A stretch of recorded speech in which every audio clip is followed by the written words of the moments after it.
Evangelho, sexta-feira da 30ª semana do Tempo Comum. O Senhor esteja convosco, Ele está no meio de nós. Proclamação do Evangelho de Jesus Cristo, segundo São Lucas. Glória a vós, Senhor. Jesus foi comer na casa de um dos chefes dos fariseus, e eles o observavam. Diante de Jesus havia um hidrópico. Tomando a palavra, Jesus falou aos mestres da lei e aos fariseus. A lei permite curar em dia de sábado ou não? Mas eles ficaram em silêncio. Então Jesus tomou o homem pela mão, curou-o e despediu. Depois lhes disse: Se algum de vós tem um filho ou um boi que caiu no poço, não o tira logo mesmo em dia de sábado? E eles não foram capazes de responder a isso. Palavra da salvação. Glória a vós, Senhor. Sexta-feira da 30ª semana do Tempo Comum, em nome do Pai, do Filho e do Espírito Santo. Amém. Queridos irmãos e irmãs, a Santa Liturgia hoje nos levou para o 14º capítulo do Evangelho de São Lucas. Estamos na abertura do 14º capítulo e Lucas traz para nós a narrativa de um milagre realizado pelo Senhor em dia de sábado. O texto normalmente vem intitulado como cura de um hidrópico em dia de sábado. Essa enfermidade, a hidropsia, era caracterizada pelo acúmulo de líquido, particularmente na cavidade abdominal, que levava a pessoa a ter uma dilatação expressiva do ventre. Era considerada como uma enfermidade contraída por conta de algum pecado que fora cometido e que Deus agora realizava uma punição. E, portanto, segundo a tradição farisaica, não poderia ser curado em dia de sábado. Bom, uma outra característica que aparece aqui nesse texto é que Jesus, que nos leva a crer, Jesus foi tomar a refeição na casa de um chefe dos fariseus e ali é colocado diante de um homem enfermo, exatamente num dia de sábado, com uma enfermidade evidente, e não apenas isso, com uma enfermidade que era considerada como adquirida por conta de um pecado grave, e eles se colocam observando, espiando. Lucas usa esse verbo, e eles o espiavam. Uma forma, poderíamos dizer assim, de colocar o Senhor mais uma vez à prova. Bom, que lugar difícil para a gente comer em paz, né? Um ambiente onde o olhar de misericórdia e o cuidado com o outro não vem considerado. Meus irmãos e minhas irmãs, como é difícil frequentar ambientes onde o aproveitar-se da imagem do outro é algo aceitável. Como é difícil frequentar um ambiente onde a intenção dos corações não se orientam para Deus, mas se orientam contra a misericórdia de Deus. Como é difícil frequentar um ambiente onde existem pessoas que estão dispostas a, na primeira oportunidade, expor o sofrimento do outro para disso tentar conseguir um proveito em favor do seu modo de pensar ou em favor das suas ações pessoais e até mesmo sociais, porque no fundo está em jogo aqui também a imagem de cada um deles como chefes da lei, como mestres da lei. E o Senhor entra num ambiente como esse. Essa é uma grande lição para a gente. E a postura do Senhor num ambiente como esse, ela permanece sempre a mesma. Jesus não aparece no Evangelho de hoje como o justiceiro, nem aparece no Evangelho de hoje como aquele que se levanta para, digamos assim, realizar um ato de dever social. O Senhor, durante todo o episódio, aos olhos de Lucas, e como Lucas sempre nos apresenta o Senhor, age com tamanha misericórdia e com tamanho cuidado. Como assim, Padre? Vamos olhar o texto com atenção. Eis que um hidrópico estava ali, diante dele. Em meio a todo esse contexto que o Padre acabou de definir, quantas vezes um contexto como esse faz a gente, entre aspas, perder a graça, né? Essa é até uma expressão que a gente usa muito. Perdi a graça, fiquei tão agitado que perdi a graça. Então, um ambiente hostil às coisas de Deus, um ambiente hostil aos valores do Evangelho. Mas Jesus se encontra ali diante de alguém que sofre. Apesar do ambiente hostil às coisas de Deus, o olhar de Jesus misericordioso pelo outro em nenhum momento se confunde ou se perde. Eis aqui algo para pedirmos ao Senhor na nossa vida. Ajuda-nos, Senhor, a mantermos a sensibilidade do Teu coração onde quer que estejamos. Porque muitas vezes, meus irmãos, o nosso ambiente de trabalho não vai conseguir ser melhor do que isso. O nosso ambiente social, às vezes, vai se deteriorar até esse ponto. E o que fazemos nós agora? Mudamos o nosso modo de agir? Peçamos a Deus a graça de que o nosso coração permaneça firme nele e que o nosso modo de olhar e o nosso modo de estar em meio às pessoas possa continuar sendo equilibrado segundo a graça do Evangelho. Como é importante a gente pedir isso e como é importante também termos essa consciência.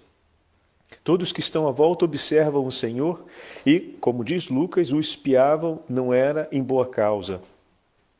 Mas o Senhor estava ali. Eis que um hidrópico estava ali, diante dele. Tomando a palavra, Jesus então disse aos mestres da lei e aos fariseus. Jesus olha com misericórdia para aquele homem, está diante dele, e se vira para falar com aqueles que estão à sua volta. Reconhecer o outro que tenho diante de mim. O falar do Senhor acontece não sem essa percepção. Por primeiro, reconhecer quem eu tenho diante de mim. E quem o Senhor tem diante dele, em absoluto, por primeiro, tem o Pai. E cumprir a vontade do Pai. E a misericórdia do Senhor não se orienta apenas, meus irmãos, por aquele homem em sofrimento, mas se orienta também em direção àqueles que agora, na vilania e na malícia de seus atos, se opõem contra Deus para que se convertam. O Senhor se orienta por aqueles que estão no sofrimento das dores desse tempo e por aqueles que estão no sofrimento pelas dores de morte causadas pelo pecado. Se o Senhor se orientou àquele homem porque ele trazia sobre si, peguemos a mentalidade, né? Qual era a mentalidade? Esse homem traz sobre si as dores em consequência do pecado que cometeu. Mas vocês repararam que, usando esse princípio, Deus, na sua infinita misericórdia, deve agir primeiro em vista dos homens que estão feridos por conta de seus próprios pecados. Muito bem, o princípio vale. A quem o Senhor se dirige por primeiro? Àqueles que estão presos no pecado da soberba, do orgulho, da vaidade e que se colocam agora na postura como opositores de Deus. Mas então Jesus abandona aquele dali, Padre? Não. Jesus vai socorrê-lo em seu tempo justo. Mas o olhar do Senhor se orienta primeiro sempre por aqueles que estão nas cadeias da morte eterna. E Jesus, voltando-se para eles, disse: é lícito ou não curar em dia de sábado? E nenhum deles responde. Essa pergunta, de certa forma, desmascarou se tinham interesses ali, como sinalizamos, interesses, intenções escondidas, desmascara por completo, porque ninguém toma a iniciativa de responder e fica claro, essa resposta todos esperamos de ti. Mas é claro que a misericórdia de Deus, o perdão de Deus, se destina também em dia de sábado, mas segundo o legalismo e a rigidez da mentalidade daquele tempo, não se destina àqueles que estão no pecado. Perceberam? O olhar de Deus não se destina àqueles que estão no pecado em dia de sábado. O olhar de Deus se destinaria em bênção e misericórdia por todos aqueles que perseveram na santidade, mas aos pecadores, não. É lícito ou não curar no sábado? Eles, porém, ficaram calados. Agora vem o gesto de Jesus.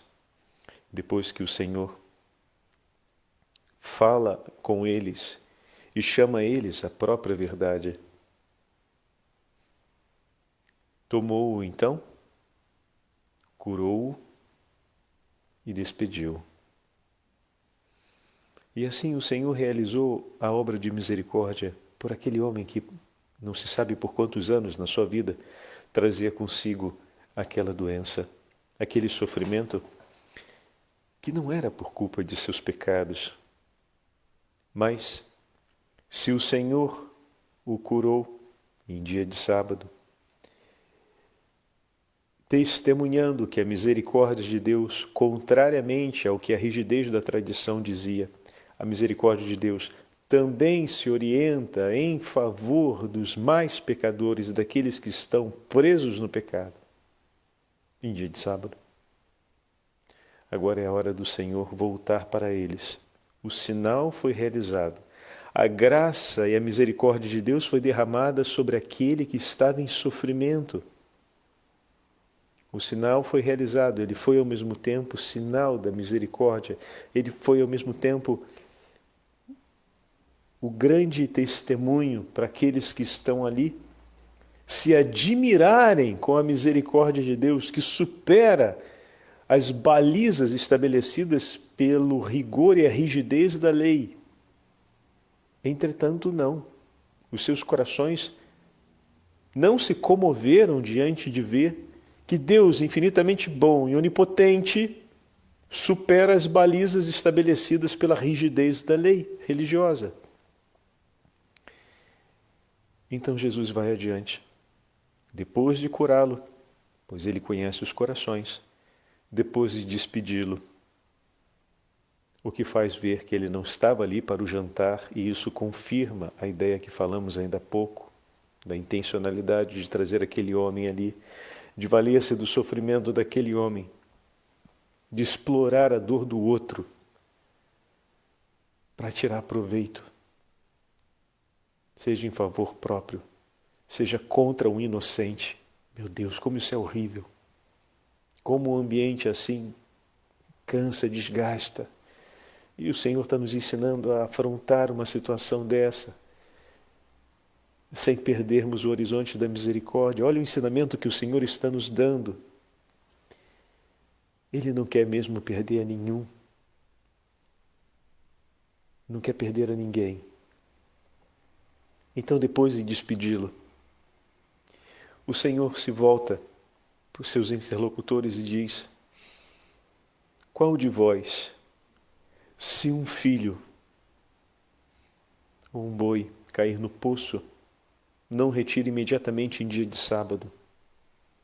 E o Senhor apela para duas imagens. A primeira de maior relevância e de grande excelência. Se um filho teu cai no poço, você não se apressaria em socorrê-lo? E se um animal de grande porte, como um boi, que era usado para a lavoura, tinha um valor grande para o bem da família, e era muito mais exigente mobilizar esforços para tirar um boi do poço do que tirar o próprio filho? O filho se corre por amor imediato.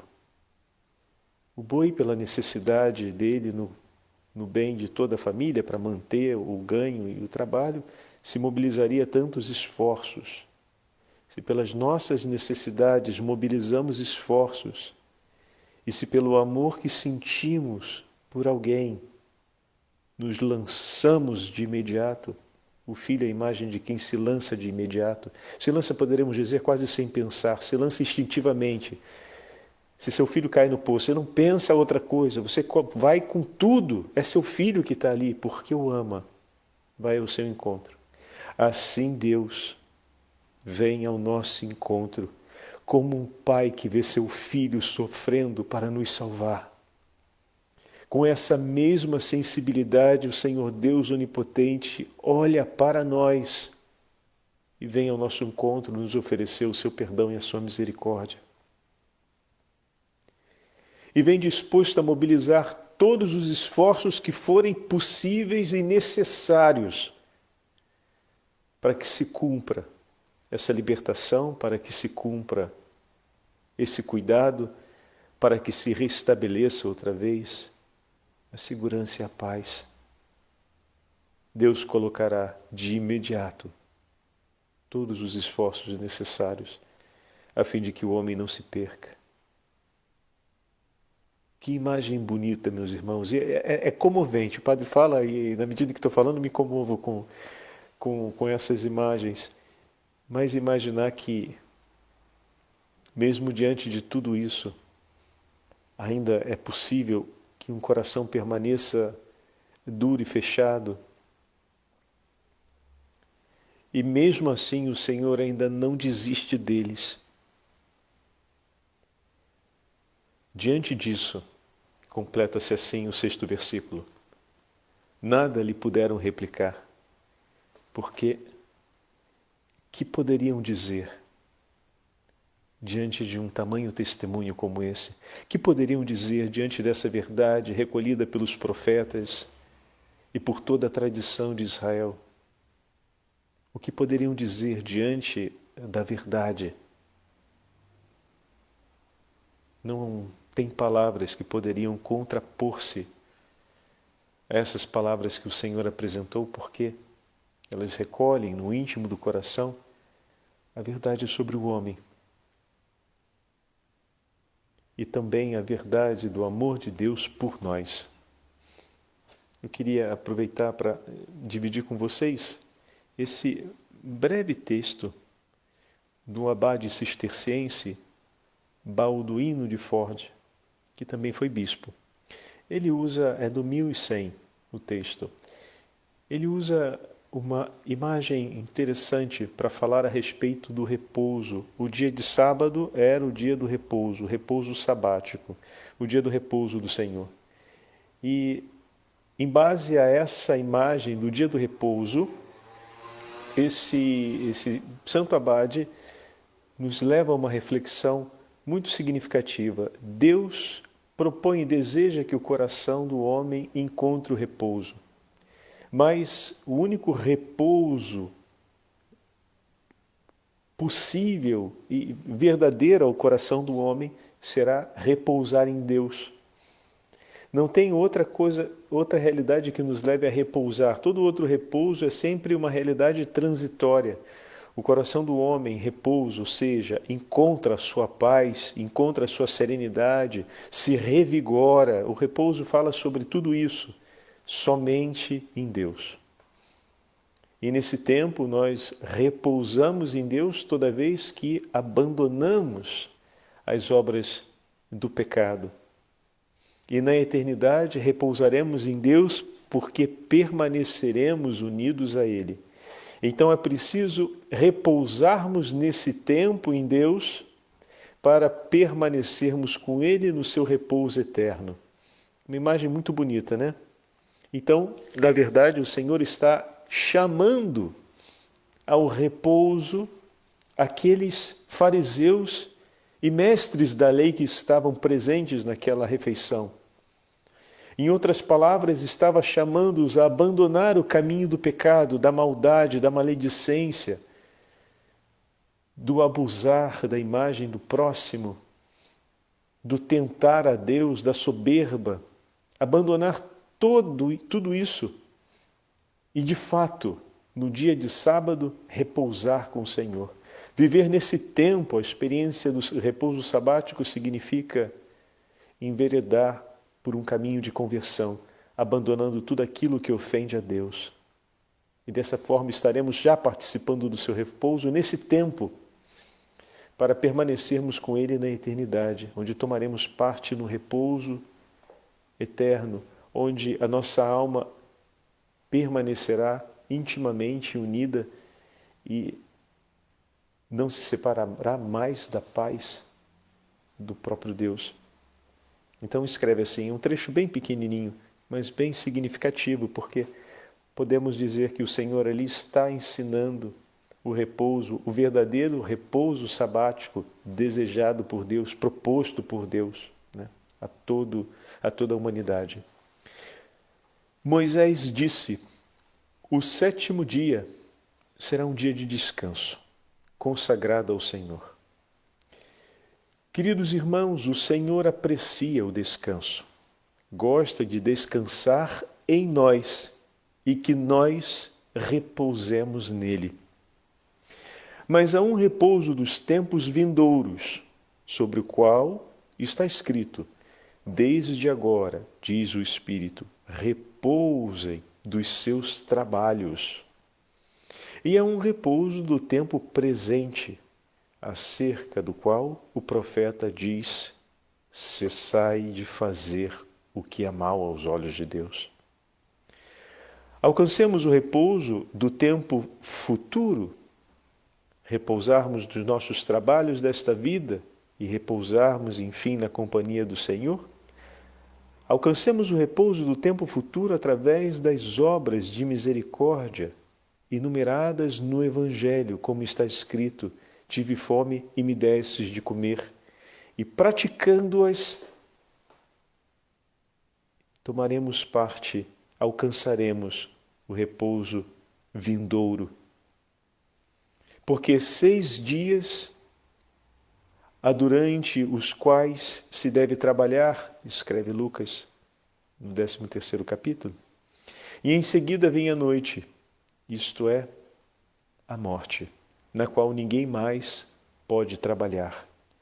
Por isso que estes 6 dias, que são a nossa vida, que segue-se a eles o sábado, o dia em que as boas obras foram consumadas, o dia do repouso das almas, que esses 6 dias abandonemos todas as obras de maldade e conquistemos, dia após dia, o breve repouso no Senhor que nos assegura a participação no seu repouso eterno.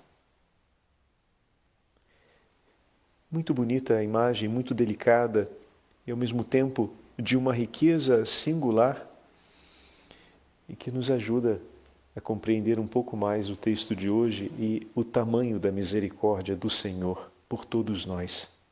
Se com tanto carinho e amor o Senhor assim falou àqueles que tentaram ofendê-lo, que tentaram humilhá-lo, que tentaram a Ele como Deus onipotente, com que mais amor o Senhor não falará ao coração que se comove diante de suas palavras e que suplica a Ele a graça de poder trabalhar nesse tempo, abandonando todo o mal, buscando nesta vida, semana após semana, dia após dia, repousar em Deus, deixando tudo aquilo que é mal aos olhos de Deus, porque dessa forma o Senhor repousará no nosso coração e o nosso coração poderá repousar nele, e praticando as obras de caridade, praticando aquilo que o Evangelho nos ensina, as obras de misericórdia, por fim, quando completarmos os 6 dias, no 7º dia, repousaremos em Deus e estaremos na sua companhia, junto com os santos e santas